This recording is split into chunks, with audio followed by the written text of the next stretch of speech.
네, 오늘 우리에게 주시는 하나님의 말씀은 잠언 30장 말씀입니다. 잠언 30장 24절에서 33절까지의 말씀 한 절씩 교독하시고 마지막 33절 함께 읽도록 하겠습니다. 잠언 30장 24절에서부터 33절까지 말씀입니다. 24절 제가 먼저 읽겠습니다. 땅에 작고도 가장 지혜로운 것 넷이 있나니 곧 힘이 없는 종류대로 먹을 것이 여름에 준비하는 개미와 약한 종류로 돼 집을 바위 사이에 짓는 사반과 임금이 없으되 다 때를 지어 나아가는 메뚜기와 손에 잡힐만 하여도 왕궁에 있는 도마뱀이니라. 잘 걸으며 위풍 있게 다니는 것 서넛이 있나니 곧 짐승 중에 가장 강하여 아무 짐승 앞에서도 물러가지 아니하는 사자와 사냥개와 순념소와 및 당할 수 없는 왕이니라. 만일 내가 미련하여 스스로 높은 채 하였거나 혹 악한 일을 도모하였거든 네 손으로 입을 막으라. 대저 젖을 저으면 엉긴 젖이 되고 코를 비틀면 피가 나는 것 같이 노를 격동하면 다툼이 남이니라. 아멘. 하루에 30분씩을 30분에서 1시간 사이의 시간을 내어서 산보를 하게 되면은 산책을 하게 되면 우리 몸이 많이 건강해진다고 합니다. 우리 주변에 요즘 현대 사회이기 때문에 척추가 안 좋으신 분들이 많이 있습니다. 그런데 하루에 30분에서 1시간을 꾸준히 걸어주는 것만큼 허리에 좋은 것은 없다고 합니다. 이 척추 건강뿐만 아닙니다. 우리의 심혈관계 질환에도 좋습니다. 정신 건강에도 좋습니다. 그런데 문제는 무엇이냐면 하루에 30분씩 1시간씩 매일 꾸준히 걷는다는 건 정말 어렵습니다. 정한 시간에 그것을 꾸준히 해나간다는 것은 참 어렵습니다. 그런데 그것을 해냈을 때는 돌아오는 그 가치가 척추 건강, 심혈관 질환의 건강, 정신 건강, 이 말로 표현할 수 없는 득이 우리에게 돌아옵니다. 영적으로도 같습니다. 우리가 하루에 30분, 1시간씩을 떼어서 하나님과 교제를 하게 된다면 영적으로 하나님과 얼마나 깊어질 수 있을까요? 그런데 문제는 매일 같은 시간을 떼어서 30분을 하나님과 교제하는 것이 참 힘든 점입니다. 그러나 사랑하는 성도 여러분, 방금 말씀드린 것처럼 우리가 일정한 시간을 그 시간을 건강을 위해 투자했을 때 돌아오는 가치가 어마무시한 것처럼 우리가 영적인 시간을 하나님께 내어드리면 예수님과 우리는 얼마나 더 친밀해질 수 있겠습니까? 시간을 내어드리시기를 바랍니다. 이 시간 결단하십시오. 나의 이 시간 하나님께 드리겠습니다. 기도하며 교제하겠습니다. 그리고 또 따로 떼어놓은 시간뿐만 아니라 물론 시간을 떼어놓고 나서 다른 시간을 마음대로 사시지는 않으시겠지만 이 남은 시간, 모든 시간 가운데에도 우리가 하나님이 우리에게 함께하고 계심을 느낄 수 있어야 합니다.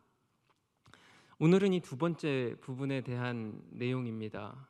우리 잠언 30장 말씀을 통하여 하나님께서 우리에게, 우리 주변에 얼마나 친밀하게 함께 계시고 말씀하기를 원하시는지 보기를 원합니다. 우리 잠언 30장 말씀, 아굴의 잠언인데요. 먼저 2절 말씀을 함께 1절과 2절 말씀 같이 한번 읽어보도록 하겠습니다. 시작. 이 말씀은 야게의 아들 아굴의 잠언이니 나는 다른 사람에게 비하면 짐승이라 내게는 사람의 총명이 있지 아니하니라. 오늘 함께 나눌 잠언 30장은 아굴이라고 하는 사람이 지은 잠언입니다. 대부분의 잠언은 솔로몬이 지었습니다. 그런데 이 아굴이라고 하는 사람은 성경에 어떤 사람인지 잘 나와 있지 않습니다. 이름의 뜻도 나는 나그네라고 하는 뜻입니다. 그런데 이 아굴은 지혜로운 사람이었던 것 같습니다. 이 아굴의 잠언에서 이렇게 시작합니다. 나는 다른 사람에게 비하면 짐승이다. 내게는 사람의 총명이 있지 않다. 그런데 이 아굴의 묵상에 우리가 잘 아는 유명한 구절이 등장합니다. 7절부터 9절까지 한 번 더 읽어보겠습니다. 시작. 내가 두 가지 일을 주께 구하였사오니 내가 죽기 전에 내게 거절하지 마시옵소서. 곧 헛된 것과 거짓말을 내게서 멀리 하옵시며 나를 가난하게도 마옵시고 구하게도 마옵시고 오직 필요한 양식으로 나를 먹이소서. 혹 내가 배불러서 하나님을 모른다 여호와가 누구냐 할까 하오며 혹 내가 가난하여 도둑질하고 하나님의 이름을 욕되게 할까 두려워함이니이다. 우리 8절 말씀이 유명한 구절이죠. 나를 가난하게도 마옵시고 부하게도 마옵시고 이렇게 기도하시는 성도님들이 많이 계십니다. 나를 가난하게도 마시고 부하게도 마시옵소서. 우리가 기도를 많이 하는데요. 이 기도가 아굴이라고 하는 사람이 구한 두 가지 기도 제목이었습니다. 내가 죽기 전에 두 가지를 구하는데 하나님 거절하지 마시옵소서. 하나는 헛된 것과 거짓된 것을 멀리 하시옵소서이고 두 번째는 나를 가난하게도 부하게도 마시옵소서입니다. 사랑하는 성도 여러분들은 죽기 전에 하나님께서 나한테 두 가지만 구해볼래? 라고 하신다면 무엇을 구하시겠습니까? 그런데 아굴은 이 두 가지를 구했습니다. 내가 헛된 것을 구하지 않게 하시고 멀리 해주시고 나를 가난하게도 부하게도 마시옵소서. 그런데 이 구절은 우리가 가난하거나 부하지 않은 중산층으로 살게 해주시옵소서라고 하는 것에 목적이 있지 않습니다. 그 다음 구절에 우리가 읽은 것처럼 말씀을 해주시죠. 혹 내가 배불러서 재산이 많아짐에 따라 부해짐에 따라 내가 배불러 하나님을 잊을까 여호와가 누구냐 염려하는 것이고 혹 내가 가난하여 도둑질하여 하나님 이름을 욕되게 할까 즉 나를 가난하게도 부하게도 마시옵소서라고 하는 말씀의 핵심은 내가 하나님을 잊을까 두려워하오니 하나님을 잊지 않을 수 있도록 너무 부하면 잊을 것 같고 또 가난하면 하나님의 영광을 가릴 것 같으니 가난하게도 부하게도 마셔서 하나님을 잊지 않게 해주시옵소서라고 하는 것이 핵심입니다. 즉 이 잠언 30장에 나오는 내용은 하나님을 잊지 않게 해주시옵소서라고 하는 아굴의 기도와 더불어 오히려 이 세상을 둘러보면은 하나님을 잊은 채로 아무렇지도 않게 살고 있는 사람들을 보게 되고 또 그것들이 기이하다, 주의해야 한다라고 하는 내용입니다. 계속 이어서 30장 13절 말씀입니다. 제가 읽겠습니다. 눈이 심히 높으며 눈꺼풀이 높이 들린 무리가 있느니라. 이렇게 경고하는 것이죠. 사랑하는 성도 여러분, 이 세상에는 하나님을 잊고 사는 사람들이 많이 있습니다. 그것을 하나님께서는 교만이라고 이야기하십니다. 이 교만한 사람들이 많이 있고 그들이 이 세상에서 말하는 소위 복 받았다고 생각하는 경우들이 많이 있습니다. 그러나 성도 여러분들께서 우리의 인생이 이 땅에 잠시 왔다가 하나님께로 돌아가고 또 우리 예수님 다시 오실 때 완전한 영생을 누리며 살게 되는 이 나그네의 삶인 것, 우리 모두가 아굴의 고백을 해야 한다는 것을 잊지 말아 주시기를 부탁드립니다. 하나님, 제가 하나님을 잊지 않게 하여 주시옵소서라는 고백이 우리의 가장 소중한 고백이 되어야 할 줄로 믿습니다. 이제 뒷부분에 보시면 성경책을 보시면은요 18절에 이 아굴이 네 가지의 분류를 말합니다. 18절 심히 기이하고 깨닫지 못하는 것이 내가 있고, 21절에 세상이 견딜 수 없는 것들이 몇 가지 있고, 24절에 땅의 작고도 가장 지혜로운 것 몇이 있고, 24절부터가 오늘 본문이었죠. 29절 잘 걸으며 위풍 있게 다니는 또 몇 가지의 것이 있다라고 네 가지의 분류를 나누어서 아굴이 말을 합니다. 이 기이한 것을 보면 자취가 남지 않는 것이 기이하다라고 합니다. 독수리가 날아간 자리, 뱀이 지나간 자리, 또 남녀가 함께 합했던 자리, 그리고 음녀의 자취, 즉 기묘한 것이 있는데 남녀가 합한 자리에 아무것도 남지 않는 것처럼, 그것이 음녀의 자취가 아무것도 남지 않는 것처럼 아무것도 남지 않는 것 같아 보이는 그런 기묘한 것들이 있어 보인다는 것이죠. 조금 더 들어가 보겠습니다. 그리고 21절에서 23절에 보면 세상이 견딜 수 없는 것이 있는데 종이 임금된 것, 이 왕후 장상에는 씨가 없다고 하는데 그런 의미가 아니고요. 이 종이라고 하는 건 왕이 있고, 그리고 왕을 섬기는 그 종이 왕이 되는 것, 곧 반역을 말하는 것입니다. 이 친밀한 왕을 반역하여 그 사람이 왕이 되는 것과 미련한 사람이 배부른 것, 미움받던 여자가 시집가는 것, 그리고 여종이 주모를 이은 것, 이것도 역시 주인과 종이 도취되는 것이죠. 즉 기이하고 깨닫지 못하고 세상이 견딜 수 없는 것이 있는데, 그것이 무엇이냐면 곧 주인과 종이 바뀌어 버리는 이러한 일들이고, 또 음녀의 자취 같은 이런 것들에 대해서 참 이해하기 힘들다라고 이야기를 합니다.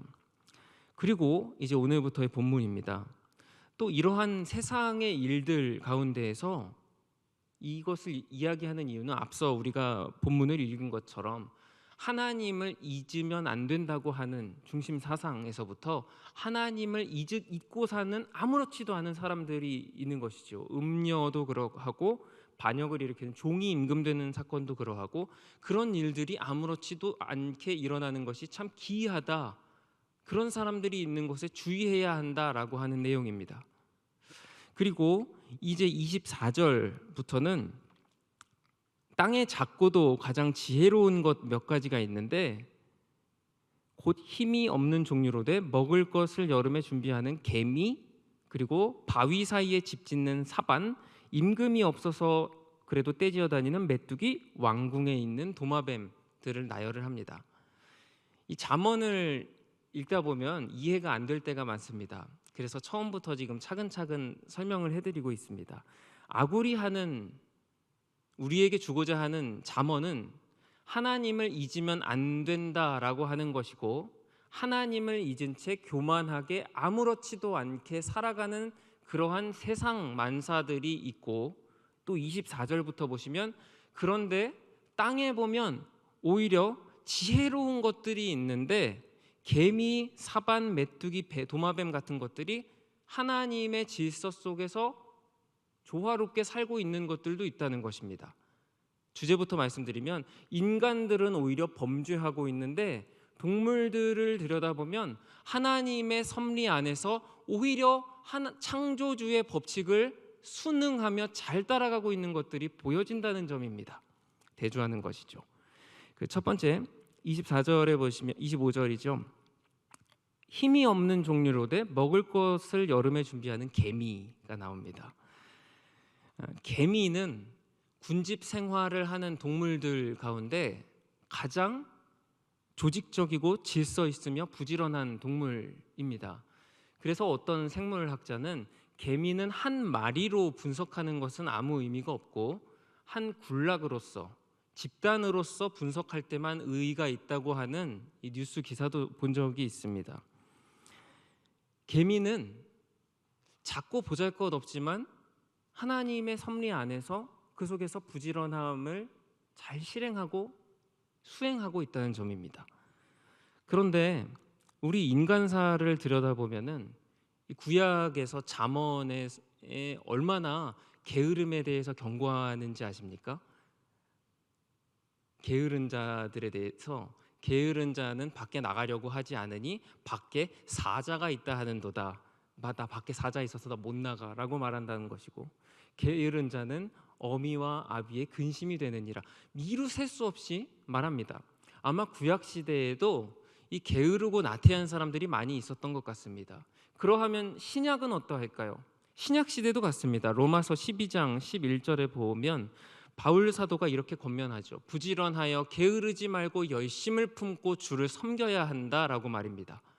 그럼 이 권면을 주기까지 데살로니가 후서 3장 10절 말씀에 보면 데살로니가 교회에서는 이 게으르고 공동체 생활을 하는 가운데 일하지 않고 그저 그 공동체 안에서 애찬에만 참여하려고 하는 사람들이, 나태한 사람들이 있었던 것으로 보입니다. 그래서 누구든지 일하기 싫어하거든 먹지도 말게 하라라고 하는 말씀이 존재했습니다. 사람들은 오히려 하나님께서 성실하신 것 같이 우리도 또한 삶 속에서 성실하게 일하며 수행해야 할 것들이 있는데, 복음으로 근면해야 하는데 오히려 나태한 경우들이 많이 있다는 것이죠. 그런데 아굴은 그것의 반대를 보며 개미들은 오히려 지혜롭다, 오히려 근면하지 아니하냐라고 하는 이야기입니다. 이 두 번째도 보시겠습니다. 두 번째 보시면 약한 종류로 돼 26절에 집을 바위 사이에 짓는 사반이 있습니다. 혹시 사반이 어떤 동물인지 아십니까? 사반은요, 이런 동물입니다. 사진 보여주시면은 바위 너구리라고 불립니다. 귀엽죠? 이 동물은 보시다시피 쥐 같기도 하고 너구리 같기도 하고, 이제 학명은 바위 너구리라고 합니다. 그런데 이 동물이 보시다시피 이제 매라든지 독수리라든지 승냥이라든지 이 수많은 적들이 있습니다. 그런데 사진에서도 보시는 것처럼 적이 나타났다 싶으면 바로 바위 틈 사이에 숨습니다. 우리 성경에도 그렇게 나와 있죠. 약한 종류로 돼 집을 바위 사이에 짓는 사반이라고 나와 있습니다. 이 아굴의 잠언의 핵심을 말씀드렸습니다. 사람들을 오히려 여호와를 경외하지 아니하고 그리고 교만한 것들이 많은데 오히려 짐승들은 하나님의 법칙 안에서 살고 있다.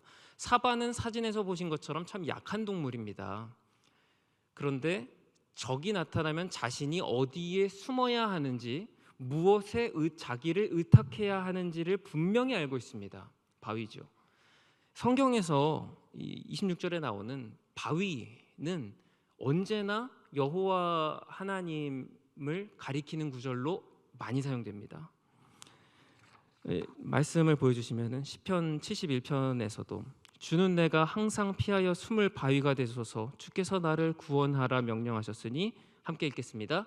이는 주께서 나의 반석이시요 나의 요새이심이니이다. 하나님께서 우리의 반석이시다. 다윗도 그렇게 노래했고요. 예수 그리스도께서 우리의 반석 되신, 예수 그리스도도 이 돌의 비유가 되시는 것처럼 우리가 피해야 할 바위가 있습니다. 바로 예수 그리스도 그리고 하나님 아버지입니다.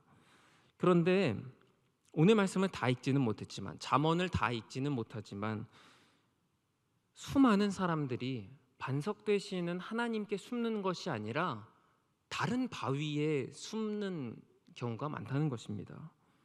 다른 사람의 권력과 명예에, 그리고 대표적인 바위는 돈이지요. 돈에는 유사 전능성이 들어 있습니다. 말이 좀 어렵습니까? 전능한 것처럼 보여집니다.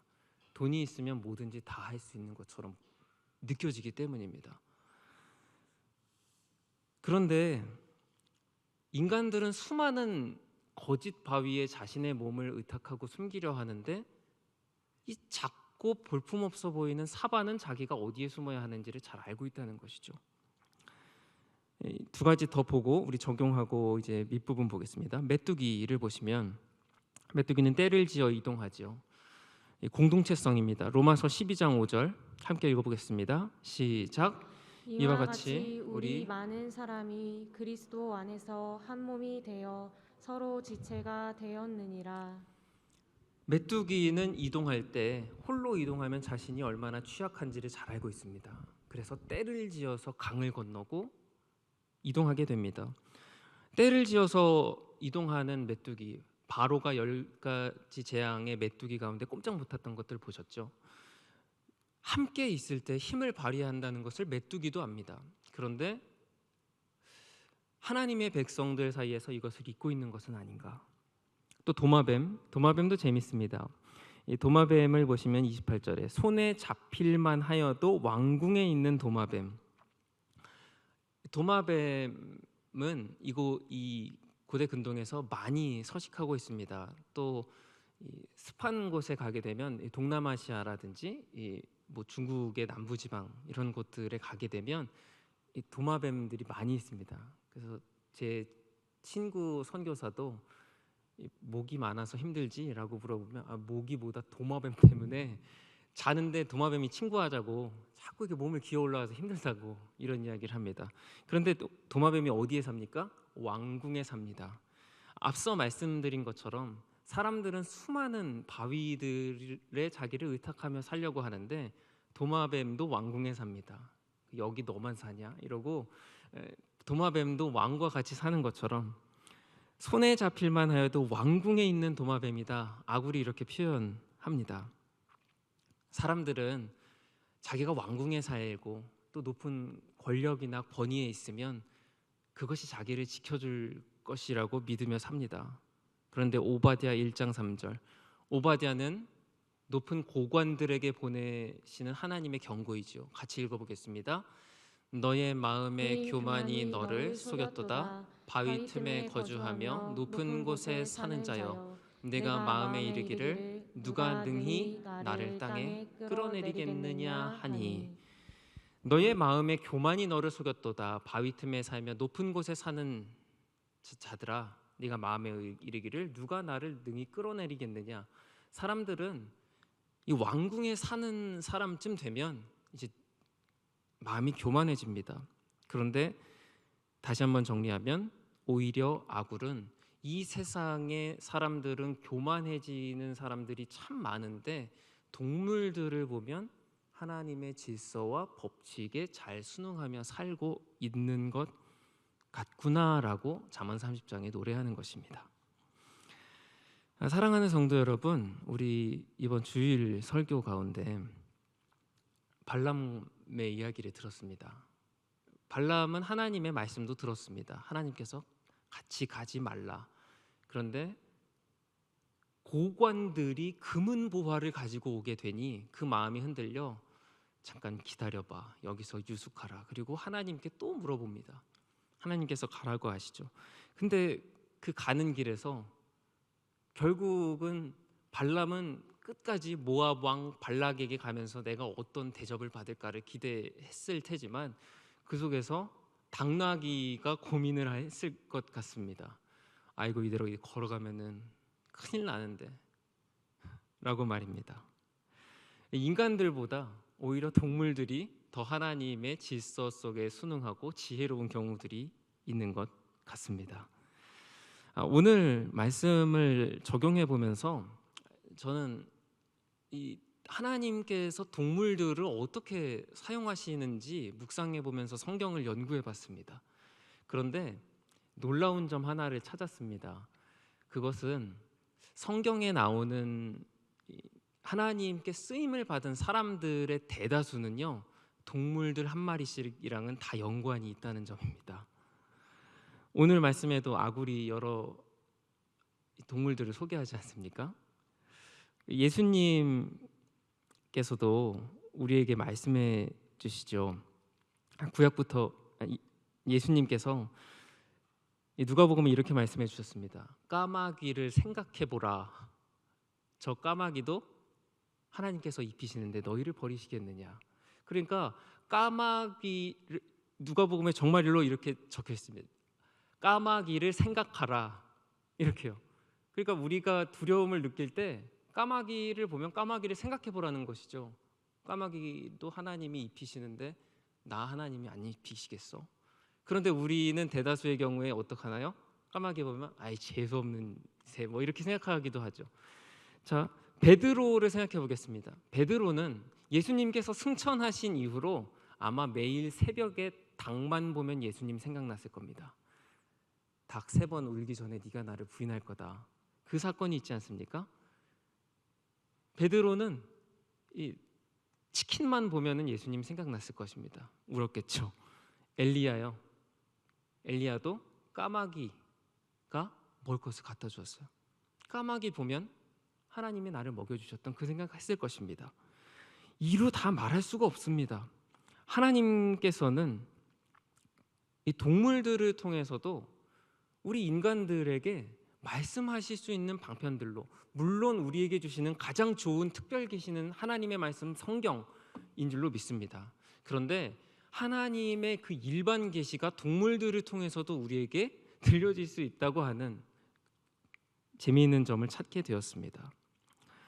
사랑하는 성도 여러분, 앞서 말씀드린 이러한 일들처럼 우리는 우리의 삶 가운데에 수많은, 요즘은 도심이라서 동물들이 보이지는 않습니다. 그런데 그 동물들을 보면서 혹은 우리의 상황들을 보면서 하나님을 얼마나 생각하고 있는지 반성해 보면 좋겠습니다.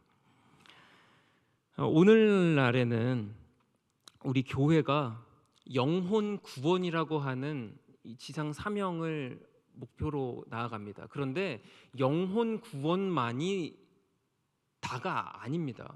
우리 기독교인들이 잘못 알고 있는 것 중에 하나는 우리가 죽어서 영혼이 하나님께 올라가면 그것이 다인 줄로 압니다. 그런데 그렇지 않습니다. 우리 영과 육이 분리되어 있어서 영혼은 하나님께 가고 육체, 이 땅의 것은 아무것도 소용이 없다고 하는 것은, 이것이 영지주의입니다. 그런데 우리 초대 교회의 선진들은 이 영지주의와 싸우려고 그토록 노력했는데, 오늘날 교회는 영혼 구원에만 초점이 맞춰져 있어서 우리의 육체의 부활과 이 새롭게 지어지는 새로운 신천 신지에 관해서는 아무 관심이 없는 것이 우리 교회의 문제는 아닌지 반성해 볼 필요가 있습니다. 우리 몸이 부활할 것은 우리는 믿습니다. 영혼이 올라가는 것이 다가 아닙니다. 사도신경이 그래서 우리의 신앙 고백이지 않습니까? 몸이 다시 사는 것과 영원히 사는 것을 믿사옵나이다 라고 하는 고백입니다. 우리는 몸이 부활하게 되고 그 몸으로 영원히 살게 됩니다. 그런데 몸이 부활하여 살게 되는 이 세상 가운데 아무것도 없을까요? 저는 그렇게 생각하지 않습니다. 무엇이 있을지는 모르겠습니다. 그런데 그 모습은 하나님께서 우리가 이 땅에서 이미 천국을 경험하며 살고 있는 것처럼 하나님께서 우리에게 붙여주신 수많은 동물들을 보면서도 하나님의 말씀을 우리가 경험하고 또한 그것들을 캐치할 수 있다고 하는 점입니다. 최초의 사람인 아담에게 맡겨주신 것이 동물들이었습니다. 그리고 하나님께서는 노아의 방주에서 그 심판을 멈추셨을 때도 노아와 그 방주에 있는 동물들을 기억하시며 비를 멈추셨다고 하셨고요. 신명기에 이런 구절이 나옵니다. 네가 길을 가다가 너의 이웃의 소나 낙이나 양이 쓰러져 있는 것을 보면 그냥 지나치지 말고 그것을 함께 일으켜주라고 말입니다. 이것은 1차적으로는 우리 이웃과 협력하라고 하는 것입니다. 그런데 그 쓰러져 있는 짐승도 그것을 그냥 보고 넘어가지 말라고 하는 것입니다. 그 다음 구절이 바로 이것입니다. 신명기에서 어미와 아기 새가 있을 때 그 아기 새들은 너희가 잡되 어미 새는 놓아주어야 한다. 이것은 우리의 이웃의 문제가 아니지 않습니까? 동물들과 관련된 것이고, 또 동물을 삶을 때에도 새끼와 그 어미를 함께 삶지 말라라고 하나님께서는 이 짐승들에게도 하나님의 마음을 가지고 계셔서 사랑하시고 그것들을 통하여 하나님의 형상인 우리들에게 말씀하실 수 있는 방편으로 사용하신다는 것입니다. 그래서 우리는, 물론 동물뿐이겠습니까? 저 꽃을 보라, 솔로몬의 영화도 이 들꽃만 못하였다. 세상의 모든 것들이 하나님의 말씀과 하나님의 세계 속에서 예수 그리스도를 가리키는 그 다시 오실 세계로 모든 것이 모아지는 말씀의 일반적인 적용이 될 수 있다는 것입니다. 그러므로 사랑하는 성도 여러분, 우리가 개혁교회로서 또 장로교로서 하나님의 말씀을 중시하는 것은 분명하고 변함없는 우리의 원칙이자 준칙입니다. 그러나 우리의 살아가고 있는 이 세상 가운데 하나님의 말씀이 이 세상에 있는 모든 피조물들, 동물들뿐만 아니라 식물들, 환경과 자연들, 모든 관계들 통해서 우리에게 말씀하실 수 있을 텐데, 이것들 가운데 우리가 어떤 것을 하나님의 말씀으로 귀담아 들을 수 있는지 민첩하게 알아들어야 합니다. 우리 설교에 들어가기에 앞서서 제가 성도 여러분께 하나님과 따로 떼어놓은 30분의 시간이 있다면 하나님과 얼마나 친밀해지겠습니까? 라고 여쭙고, 또 그 시간이 아니더라도 우리의 일상 가운데 하나님의 말씀을 변함없이 캐치할 수 있다면, 잡을 수 있다면 얼마나 하루가 풍성하겠습니까? 라고 여쭈었습니다. 이 시간 가운데 하나님은 우리 사람을 통해서도 말씀하실 수도 있고요, 나무를 통해서도 말씀하실 수도 있고요, 동물을 통해서도 말씀하실 수도 있고, 건물을 통해서도, 하늘을 통해서도 우리에게 말씀해 주실 수 있습니다.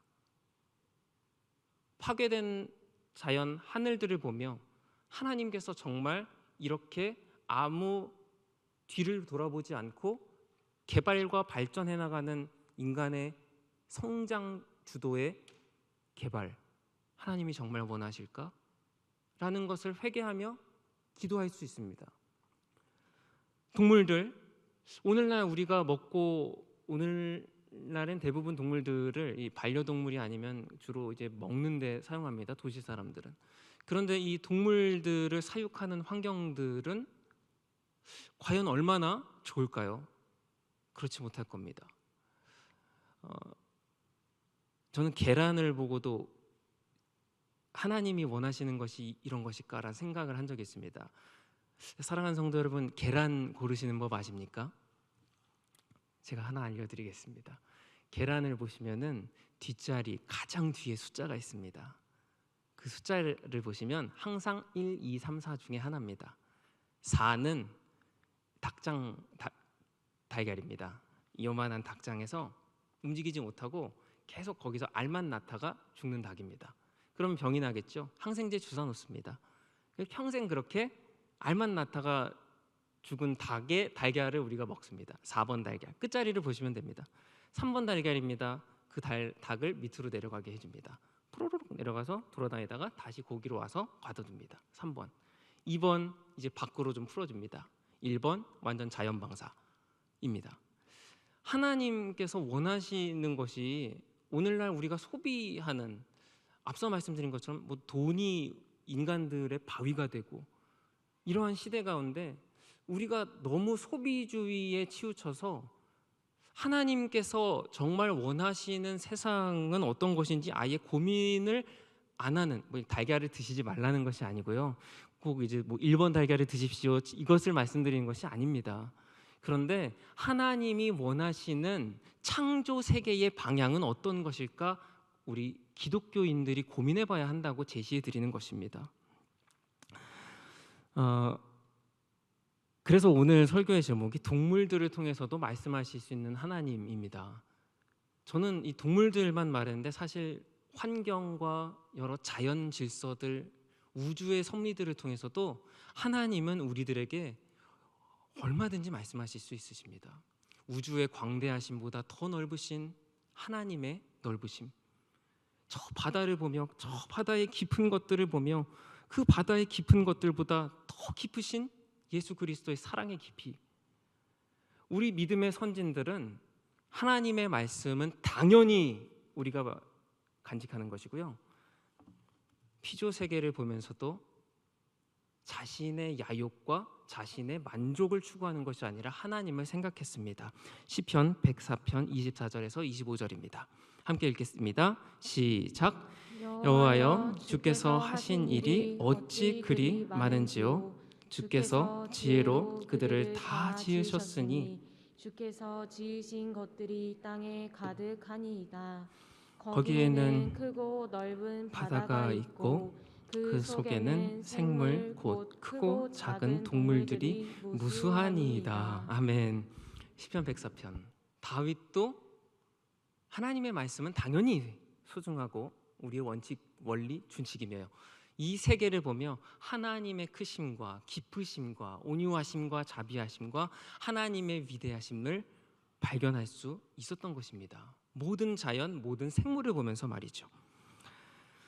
이제 말씀을 정리하려고 합니다. 아굴의 잠언 30장은 이런 잠언입니다. 제가 하나님을 잊지 않고 싶습니다. 이 세상 사람들은 하나님을 잊으며 삽니다. 그리고 교만해집니다. 그런데 오히려 작디 작은 미물들을 보게 되면 하나님의 섭리 안에서 자신의 역할들을 잘 수행하는 것들을 봅니다. 그 가운데 하나님을 찬양하는 것이고요. 또 이러한 짐승들, 미물들 같이, 그래서 아굴도 우리 읽으신 30장 2절처럼 나는 다른 사람에 비하면 짐승이라 라고 아굴이 시작한 것입니다. 자신 역시도 이러한 하나님의 섭리 안에서 돌아가는 생물들을 보면 자기도 부끄러움이 느껴지는 것일 거거든요. 마지막 그리고 아굴이 이렇게 권면합니다. 우리 마지막 절 32절과 33절 함께 읽겠습니다. 시작. 만일 네가 미련하여 스스로 높은 채 하였거나 혹 악한 일을 도모하였거든 내 손으로 입을 막으라. 대저 젖을 저으면 되고 코를 비틀면 피가 나는 것 같이 노를 격동하면 다툼이 남이니라. 32절에 네가 미련하여 스스로 높은 채 하였거나 악한 일을 도모하였거든 내 스스로 입을 막고 하나님을 경외하라라고 이제 말씀을 맺는 것입니다. 민수기의 말씀에서 발람은 하나님의 말씀을 들었음에도 불구하고 자신의 다른 바위, 명예와 성공과 돈에 취해서 당나귀조차도 알아보는 하나님의 섭리를 망각하며 모압 왕 발락에게 걸어갔습니다. 그것이 죽음의 길인 줄도 모르고 말입니다. 오늘날 우리의 시대도 비슷합니다. 우리의 시대는 수많은 거짓 바위들을 우리에게 제시합니다. 돈을 비롯한 소비주의와 성장, 성공, 수많은 바위들입니다. 그것들에 취해 살다 보면 여호와 하나님이 우리의 바위이신 것, 예수 그리스도가 반석 되심을 잊고 삽니다. 도마뱀도 사반도 메뚜기도 개미도 하나님 창조주이심을 알고 그 안에서 순리대로 살아가는데 정작 인간들은 교만하여 영리로 살아갈 수 있음을 말입니다. 사랑하는 성도 여러분, 우리 이 시간 그 십자가 앞에 하나님, 저희가 하나님이 창조하신 이 세계 가운데 작은 미물들도 이 순리를 아는데 제가 하나님의 순리에서 어긋나 있던 점은 무엇인지 생각나게 하여 주시고 그리고 그것들을 회개하오니 위대하시고 깊으시며 넓으시며 광대하신 하나님, 제가 창조주 하나님을 알고 바르게 말씀대로 살게 하여 주시옵소서. 이렇게 기도하시면 좋겠습니다. 제가 기도하고 그리고 우리 합심 기도하겠습니다. 하나님 아버지, 이 세상에 기이한 것들 또한 세상이 용납할 수 없는 것들이 많이 일어나는 시대 가운데 그러나 작지만 지혜로운 것들이 있고 하나님의 순리대로 잘 순응하는 것들이 오히려 있습니다. 그러나 하나님의 형상이라고 하는 인간들이 마음이 교만하여 하나님 아닌 다른 바위에 거처를 두려고 하는 경우들이 많이 있사온데 주님의 사람들인 저희가 이 세상의 풍조를 조차 살지 않게 하시고 하나님만이 저희의 반석됨을 인정하며 하나님을 잊지 않고 살아가게 하여 주시옵소서. 예수님 이름으로 기도합니다. 아멘.